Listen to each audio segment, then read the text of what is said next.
안녕하세요. 아빠와 딸이 함께하는 회계법인 박앤컴퍼니의 박정규 회계사입니다. 오늘도 보다 정확하고 유익한 정보를 제공하기 위하여 최선을 다하겠습니다. 오늘 영상은 소득공제, 세액공제 항목들에 대해서 알아보겠습니다. 지난 영상에는 여러 소득에 대해서 하나하나씩 설명을 드렸습니다. 이번에는 소득공제, 세액공제 항목에 대해서 알아볼 거예요. 그래서 앞으로도 이런 항목에 관련돼서 본인이 해당이 되신다면 영수증, 다큐멘테이션을 잘 하시고 6년 동안 보관하시기 바랍니다. 시작하겠습니다. 총소득이 나왔을 때 밑에 보시면 여기 은퇴적금, RPP, RRSP, 은퇴적금입니다. 은퇴적금 들은 경우는 고용주 T4슬립에 나와 있을 경우도 있고요. 그렇지 않을 경우는 직접 본인들이 은행이라든지 크레딧 유니언이라든지 이런 인베스트먼트 뱅킹 이런 데 가서 2월 말까지 들으시면은 그게 그 전년도 로 인정을 해줍니다. 이게 무슨 얘기냐면은 우리가 2019년 텍스 신고를 하지 않습니까? 그러면 2020년 2월 말까지 RSP를 들으면은 2020년 2월 말까지 들은 그 RSP 금액에 대해서 2019년 텍스 보고에 이런 소득공제를 받을 수 있다. 그런 얘기입니다. 그래서 그렇게 알고 계시고요. 그 다음에 스플릿 펜션 디덕션. 스플릿 펜션 디덕션은 지난 영상에도 한번 말씀드렸을 거예요. 위에 소득에도 관련되는 거거든요. 그래서 T1032에 관련돼서 디덕션이 있을 경우는 여기서도 디덕션을 받을 수 있다. 이렇게 알고 계시면 돼요. 그건 흔치 않은 거기 때문에요. 그 다음 보시면은 유니언하고 프로페셔널 듀. 이거는 노조 가입비라든지 노조 회비, 그 다음에 프로페셔널 듀. 이거는 테크니션이라든지 아니면 의사라든지 회계사라든지 변호사라든지 어떤 어소시에이션 피라든지 아니면 거기에 대해서 어떤 인슈런스가 들은 거면 인슈런스 들은 거라든지 이런 거에 대해서 일괄적으로 해주는 겁니다. 그래서 이것도 영수증을 해당 사항 되시는 분들은 영수증을 가져오시면 되고요. UCCB 리페이먼트. 이거는 위에 소득과도 관련돼요. RC60이라는 그 슬립으로 국가로부터 이게 날라온다 그랬죠. 어린이들 그 베네핏 준 거, 그거에 대해서. 그래서 그 RC62에 UCCB 리페이먼트가 있을 경우는 여기에서 소득공제를 받을 수 있다. 그래서 그 항목을 잘 보시기 바랍니다. RC62의 슬립에 나와 있습니다. 그 다음에 차일드 케어 익스펜스. 차일드 케어 익스펜스는 알다시피 어린이들 12세 미만 어린이들이 있을 때 그거에 대해서 타가소를 맡겼을 경우 그거에 대해서 소득공제를 해주는 거예요. 그래서 많은 분들이 잘못 알고 계시는 분 중 하나는 결혼하신 분 같은 경우는 두 분이 다 일을 하셔야 돼요. 소득이 하나도 없다. 그러니까 근로소득이 있어야 돼요. 근데 없고 한 분은 집에서 아무런 일도 안 하고 있을 경우는 이 차일드 케어 익스펜스는 소득공제 대상이 되지 않는다. 이렇게 생각하시면 됩니다. 그리고 착각을 많이 하시는 분들 그거 좀 알고 계시고요. 그 다음에 disability support deduction. 이것은 장애 관련이거든요. 그래서 폼이 있어요. T929. 그 폼을 작성해서 그에 관련돼서 그 한도 내에서 이것을 디덕션을 받을 수 있어요. 그래서 장애자일 경우는 이런 게 있으니까 소득공제를 받을 수 있다. 이렇게 알고 계시고 다음부터 다큐멘테이션을 잘 하시기 바랍니다. 그 다음에 비즈니스먼 인베스트먼트 로스, 비즈니스 인베스트먼트 로스. 이거는 예를 들어 가지고 스몰 비즈니스에 내가 투자를 했어요. 그러니까 론을 줬다든가 아니면 어떤 쉐어를 샀어요. 그래서 그런 다큐멘테이션이 다 있어야 돼요. 그런데 내가 투자한 회사가 망해버렸어요. 그럴 경우 비즈니스 인베스트먼트 로스로 이거를 신청을 할 수가 있어요. 그렇기 때문에 요거는 어떤 다큐멘테이션, 실제로 투자를 했다는 어떤 계약서라든지 주식이 있어야 되고 또 나중에 그 회사가 망했다는 어떤 에비던스, 증빙, 그런 게 있어야 되겠죠. 그런 거를 전부 다 킵을 하고 있어야 돼. 그래서 나중에 신고를 하고 나서 구세청에서 이런 거를 한번 오딘 나왔을 때 그 서류를 다 보내야 돼요. 그래서 이것도 자료를 잘 준비하고 계시고, 이런 건 조금 복잡하니까 모르시면은 전문가한테 한번 맡기시는 게 좋을 것 같아요. 그 다음에 무빙 익스펜스. 무빙 익스펜스도 뭐 예를 들어서 캘거리에서 에드먼트로 이사를 갔다 그럴 경우 이걸 신청할 수가 있어요. 그래서 이것도 폼 T1M이라는 그 폼을 작성하게 돼 있어요. 그래서 뭐 예를 들어서 옛날 올드 그 주소에서 새로운 직장의 거리, 그리고 또 새로 이사간 집에서 직장까지 새로 한 뉴 그 일하는 워크플레이스에 일하는 그 거리, 이런 걸 전부 다 이렇게 입력하게 돼 있어요. 그래서 그런 걸 전부 다 알으셔야 돼요. 그래서 일정 거리 이상이 되어야만 인정을 해줘요. 그래서 그건 참고로 잘 알고 계시고, 내가 이사를 간다 그럴 경우는 이사에 관련된 어떤 비용들, 영수증이라든지 이런 거를 잘 기입을 하시기 바랍니다. 서포트 페이먼트는 지난번 영상에서도 마찬가지로 이혼을 하셨는데 그걸 뭐 법원에서 몇 년간 매월 3,000불씩 서포트를 해줘라 그럴 경우, 해줄 때 돈을 지급하는 쪽에서는 소득공제를 받을 수 있고 받는 쪽에서는 인컴을 잡아야 됩니다. 그 지난 영상에서도 설명을 드렸으니까 이렇게 하고요. 그 다음에 carrying charge and interest, 이거는 뭐냐면은 그 인베스트먼트 그 인컴이 있을 경우, 예를 들어서 어디에 투자를 했다, 주식에다 펀드에 가입했다, 근데 거기서 나온 소득이 예를 들어서 뭐 12,000불인데 또 그거를 내가 내 돈으로 한 게 아니라 은행에서 빌려가지고 했다, 그랬을 경우 그거에 대한 인터레스트, 또 그거에 관련되는 어떤 변호사 비용, 회계사 비용, 아니면 그 인베스트먼트 뱅킹에 거기에 어떤 브로커들 그 피가 있어요. 그런 거라든지 그거 관련되는 무슨 은행의 뱅크 차지라든지 이런 걸 다 이렇게 소득공제를 받을 수가 있어요. 그래서 그거를 영수증을 잘 모으시기 바랍니다. 그 다음에 CPP, 요거는 위에서 자영업을 했을 때, 자영업을 할 경우 일정 금액 이상이 되면 CPP를 내야 돼요. 그래서 CPP 계산 똑같습니다. 그 고용인들도 고용주 해서 할 때 이렇게 계산을 해서 CPP 이하 이렇게 띄지 않습니까? 이거 똑같이 자영업일 경우는 본인들이 매달 내는 게 아니라, 종업원이 있을 경우는 종업원 거를 내지만 본인 거는 1년에 한 번 결산을 해서 토탈 얼마 네트 인컴이 났으니까 그거에 대해서 CPP를 얼마 내라 해서 법적으로 나오는 이 금액이에요. 그래서 여기에 이제 표시를 하게 돼요. 그 다음에 이건 Exploration and Development, 이거는 뭐 거의 해당 사항이 없는데, 이거 어떤 탐험을 한다든가, 아니 어떤 석유 시출을 한다든가, 아니면은 무슨 개발을 한다 이럴 때 들어가는 어떤 소득공제 상목이에요. 그래서 요게 관련되는 직종에 계신 분들은 그런 걸 할 수 있으니까 그건 더 참고를 하길 바라고요. 그 다음에 Employment Expense, 이거는 자주 일어나는 항목 중에 하나예요. 내가 어떤 일을 했을 때, 고용주 밑에서 일을 했을 때 내 툴을 가지고 한다든가, 내 어떤 셀로폰을 가지고 한다든가, 어떤 일정의 어떤 그 일을 할 때 어떤 조건에서는 내 툴을 필요도 하고, 내 전화도 하고, 내가 차를 운전해서 어디 가야 하는 그런 어떤 게 있습니다. 그래서 그건 고용주하고 어떤 계약에 돼 있어야 돼요. 그래서 그 계약이 있어야 되기 때문에 이 폼 T777으로 이걸 작성해서 이걸 구세청에 보내야 되고, 고용주로부터 T2200 그 폼을 고용주로부터 받아서 사인을 받아야 돼요. 그래서 이 고용인은 이러이러한 조건으로 일을 하는데 이러이러한 비용을 떨 수가 있다, 그런 걸 사인을 해줘야만이 이걸 할 수 있는 거예요. 그래서 이것도 자주 일어나는 항목 중에 하나예요. 그래서 이건 한번 그렇게 될 경우 한번 체크를 해보시기 바랍니다. 그 다음에 소셜 베니핏, 이건 EI라든지 OAS 받을 때 그 항목에 이렇게 있을 거예요. 그래서 그 항목을 인컴 그 슬립에 있을 때 그게 나오는 자동으로 이게 디덕션이 되는 거예요. 그래서 그 항목을 보시면 되고요. 그 다음에 other deduction, 이거는 기타 근데 위에 얘기한 거 말고 다른 디덕션이 있을 때 하는 거거든요. 그래서 이제 그 중에 대표적인 게 이제 예를 들어서 클로즈 레지던스 디덕션이라고 있어요.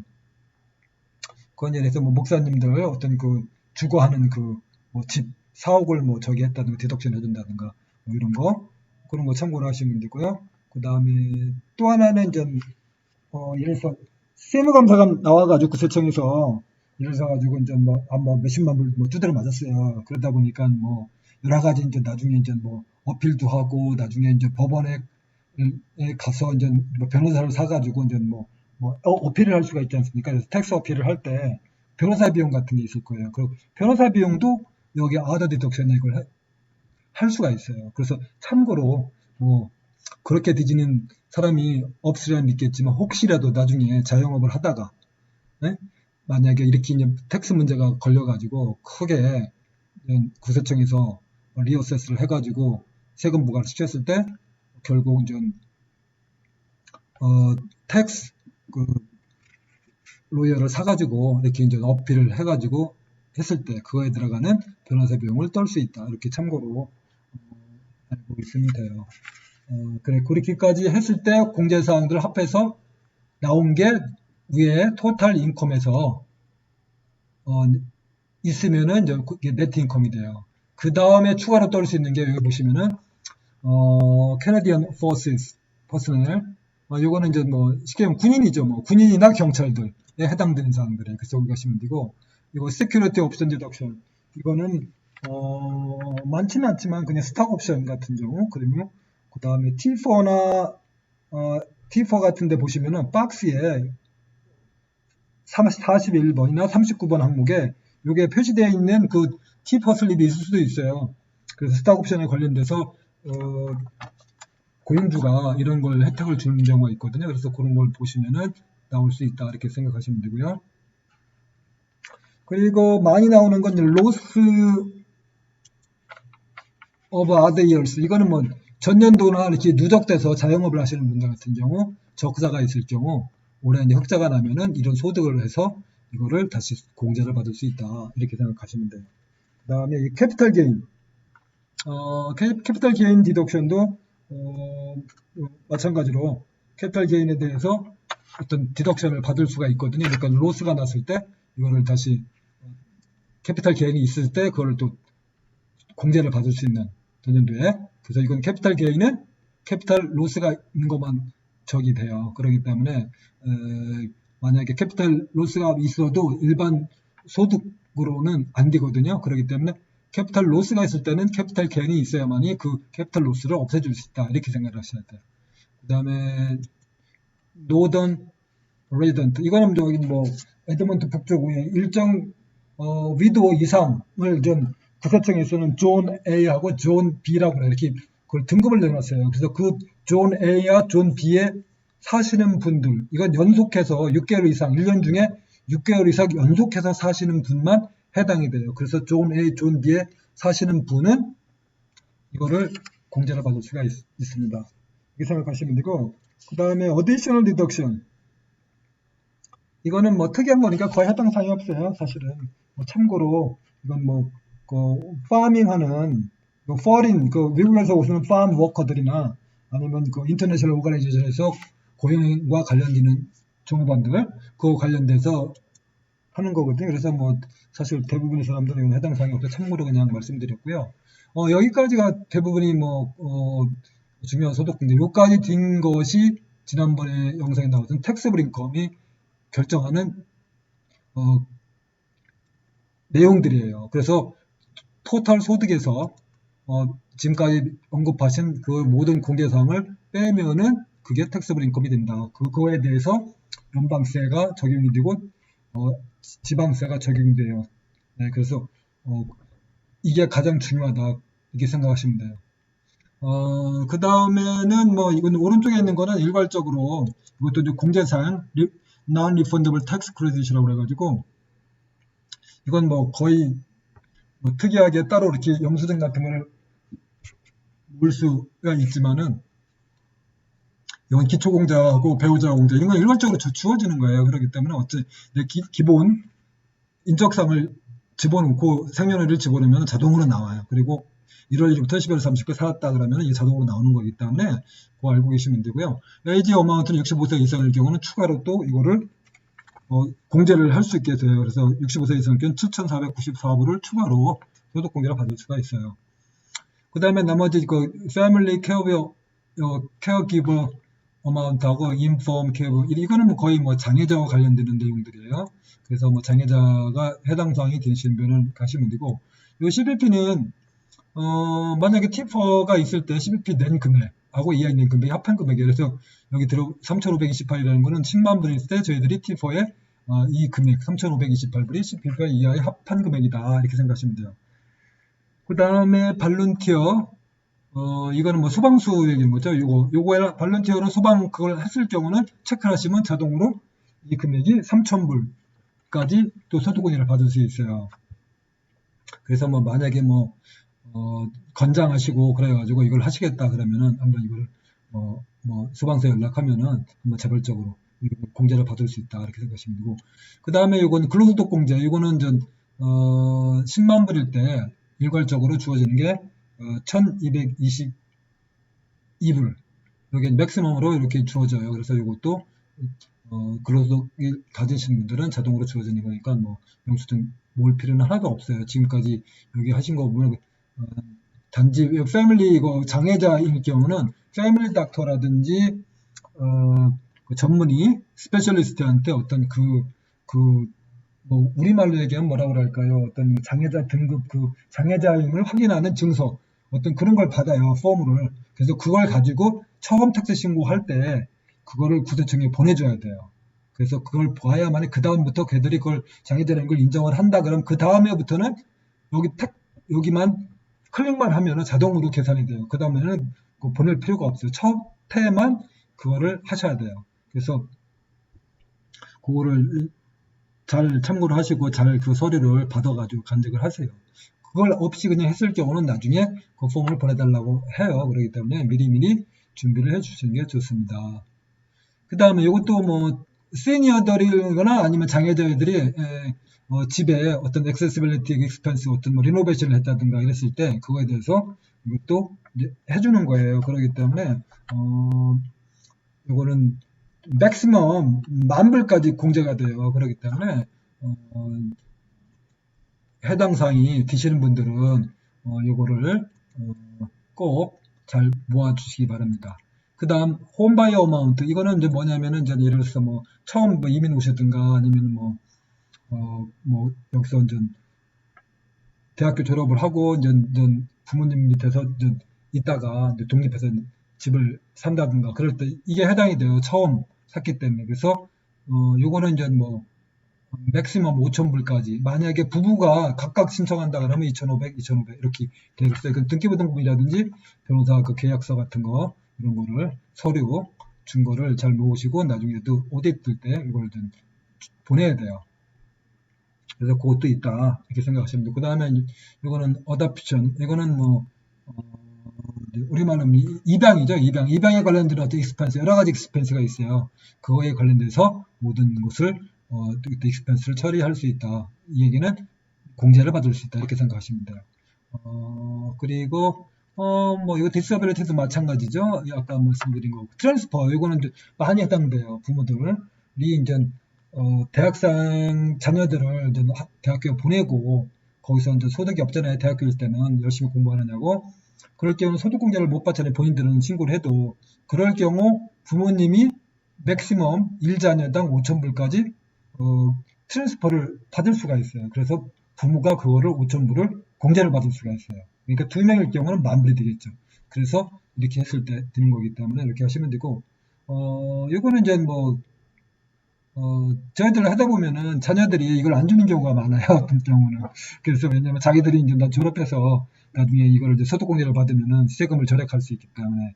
그래서 이거는 뭐가 유리하다 말다 이렇게 할 수는 없어요. 단지 이걸 받으려면은 본인의 그 트랜스퍼 한다는 그 사인을 해주셔야 돼. 그 용지에다가 T2202A라는 폼이 있어요. 아니면은 미국의 대학교를 다니시는 분 같은 건 T11A 폼이 있어요. 그래서 그 폼에 그걸 부모한테 트랜스퍼를 하겠다는 걸 사인을 해주시, 아니면은 이걸 부모가 받을 수가 없어요. 그래서 이거에 자주 오딧 나오는 경우가 많이 있어요. 그래서 그걸 좀 잘 킵하시고 자녀들한테도 얘기를 해주셔야 될 거예요.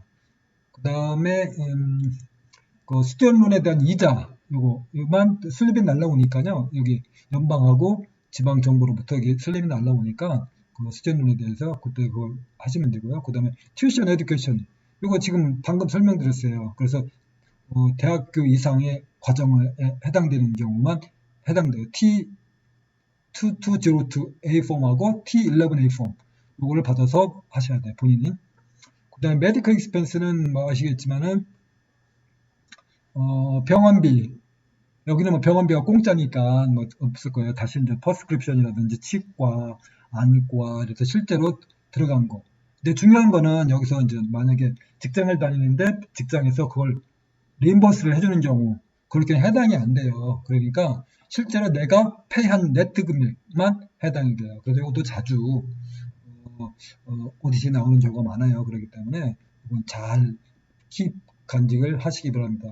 이건 참고로 만약에 10만 불을 띄우고 본인 소득의 3%까지 초과된 금액만 이걸 해줄 수 있어요. 그러니까 예를 들면 여기 같은 경우는 10만 불일 때 3%면 3,000불이죠. 그러니까 3,000불밖에 없다. 그러면 그 영수증이 뭐나 많합니다. 그냥 다 버리시고 만약 5,000불까지 됐다. 그러면 그걸 다 여기 메디컬 익스펜스에 입력을 하면은 실제로 2,000불, 3,000불, 3%인 3,000불과 내가 총 금액인 5,000불, 그래서 차액인 2,000불만 소득공제를 받게 돼 있어요.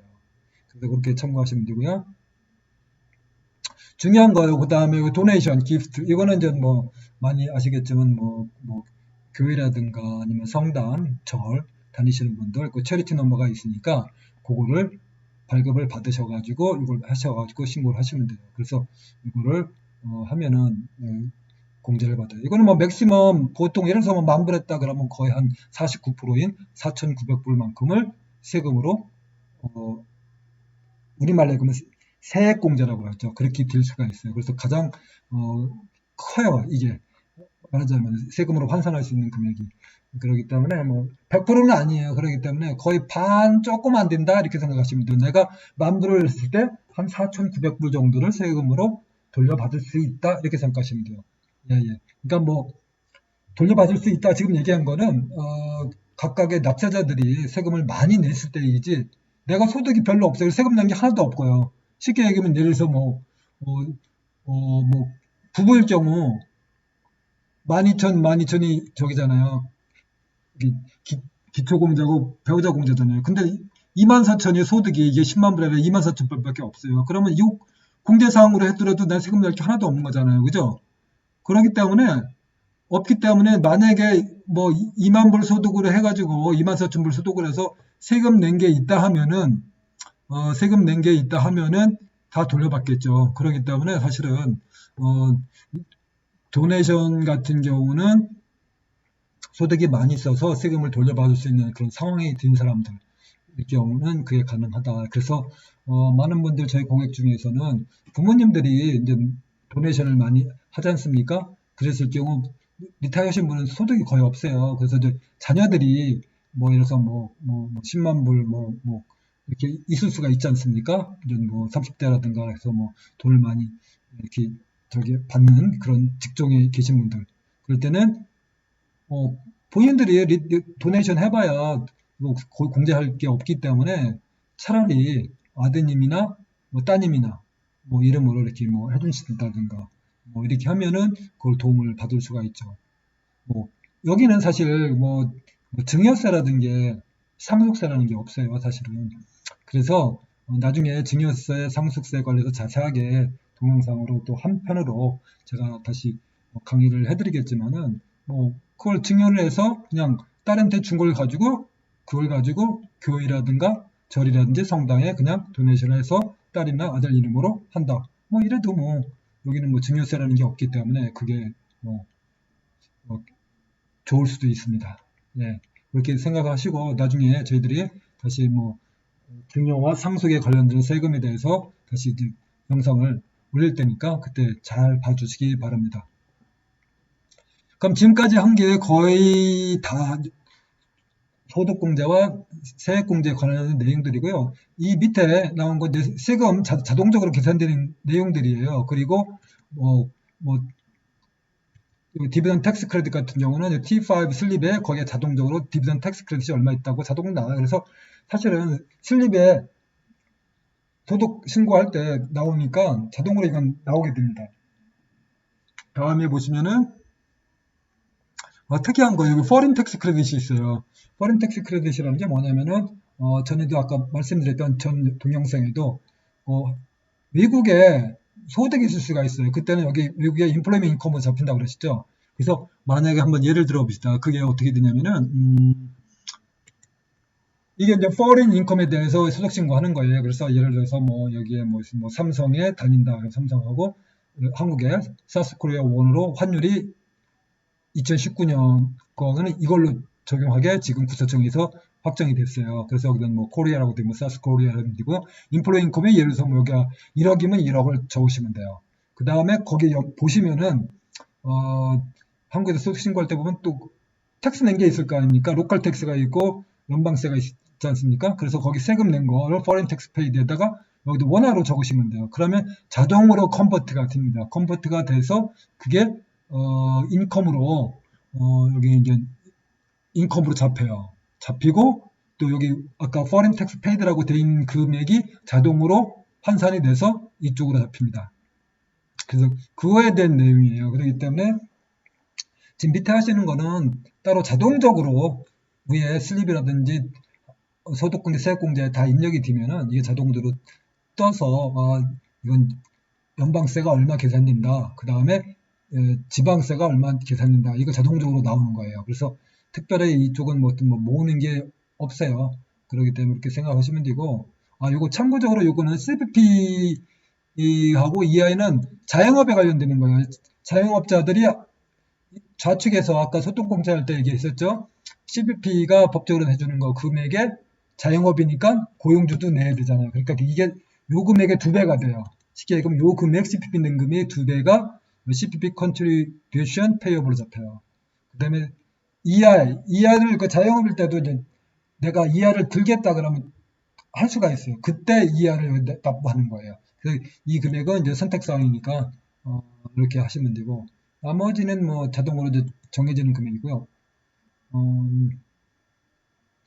이 밑에도 마찬가지예요. 또 토탈 크레딧 관련하는 거 지난번에도 말씀드린 거 마냥 이건 뭐 T4A 슬립에 T4나 T4A 슬립에 나와 있는 그 금액 자동으로 나오는 거 있고 이 클라이밋 액션 인센티브도 마찬가지로 자동으로 캐나다에 1월 1일부터 11월 30일 나오는 금액이기 때문에 지금 이 666원 10만 불인 엘버타의 메리디인 사람이 이 정도 받는다 이렇게 생각하시면 돼요.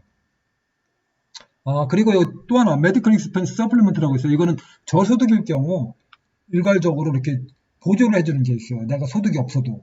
그렇기 때문에 만약에 소득이 낮으신 분은 영수증을 다 모아서 그걸 하셔야 돼요. 하셔서 이걸 받을 수 있는지를 체크를 하시는 게 좋아요. 그래서 무조건 아까 말씀드렸잖아요. 뭐 소득이 많으신 분, 예를 들어서 10만 불일 때는 3% 초과되는 거 3천 불 이상이 되어만이 그 차액에 대해서만 소득공제를 받을 수 있다. 근데 요거는 이제 저소득일 경우니까 요거는 이제 직접 한번 다 버리지 마시고 해보시고 이 해당이 되면은 이 금액을 또 세액공제를 받을 수 있다 이렇게 생각하시면 돼요.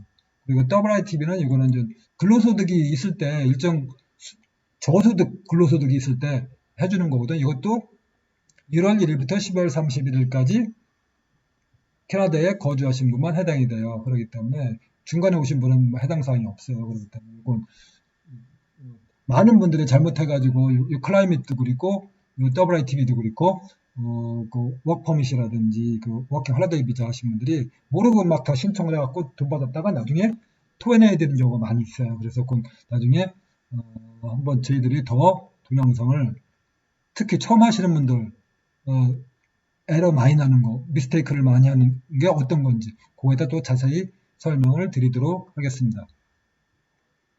그 다음에 요거 하나 빠졌네요. 이건 선생님들 스쿨 서프라이 크레딧이라고 그래가지고 이건 맥시멈 1000불까지 해줘요. 그래서 뭐 선생님들에 해당되니까 선생님들은 요거 꼭 체크하셔가지고 영수증 잘 모시기 바랍니다. 네, 그렇게 하시면 되고요. 그래서 여러 가지 항목들이 많이 있었어요, 동안. 그래서 이런 항목들을 잘 관련되는 게 있으면은 잘 한번 영수증 이런 거를 모아서 나중에 이런 소득공제라든가 세액공제에 누락되는 일이 없도록 이렇게 해주세요. 좀 복잡해요. 사실 전에는 뭐 피트니스라든가 그 어린이들 무슨 학자금이 아니라 예를 들어서 무슨 뭐 피트니스나 뭐 어떤 뭐 운동 같은 거 이런 것도 있었는데 그런 게 다 없어진 지가 벌써 작년에도 없었고 이제 올해도 없고요. 그렇기 때문에 많은 분들이 요즘도 하면 그런 걸 막 모아 오시는 분이 있어요. 그래서 지금 이제 그게 없다. 지금 설명 내가 안 했잖아요. 그렇기 때문에 지금 설명하는 그런 항목들에 관련되는 사항들만 준비를 하셔가지고 이렇게 갖다 주시면 돼요. 아니면 직접 하시는 분은 직접 이제 그걸 보고서 이제 하시면 되고요. 그리고 만약에 뭐 회계사 사무실에 이렇게 맡기시는 분들은 지금 제가 언급한 것들 이런 거를 다 기억하고 있다가 영수증을 모으시고 만약에 이제 오시기 전에 뭐 더 한번 체크를 하시는 게 좋아요. 그래서 뭐 무빙 익스펜스라든가 차일드 케어라든가 뭐 이런 것들 있죠. 이런 것들. 그다음에 아까 말씀한 홈바이어 집 사시는 분 같은 경우 그런 거 뭐 튜션 피, 메디컬 익스펜스, 도네이션 이런 게 가장 많이 하는 항목 중에 하나예요. 또 RRSP가 있죠. 이런 거. 그래서 그거 이외에도 많이 지금까지 누락해서 못하시는 분들 그건 앞으로도 빠짐없이 하시는 게 좋습니다. 오늘 어떻게 뭐 유익한 정보가 되었나요? 다음에는 더욱 유익한 정보를 가지고 찾아뵙겠습니다. 추가 질문이 있으신 분은 저희들 contact us 일로 연락을 주시면 저희들이 최대한 성심껏 답변해 드리도록 하겠습니다. 좋은 하루 되세요. 감사합니다.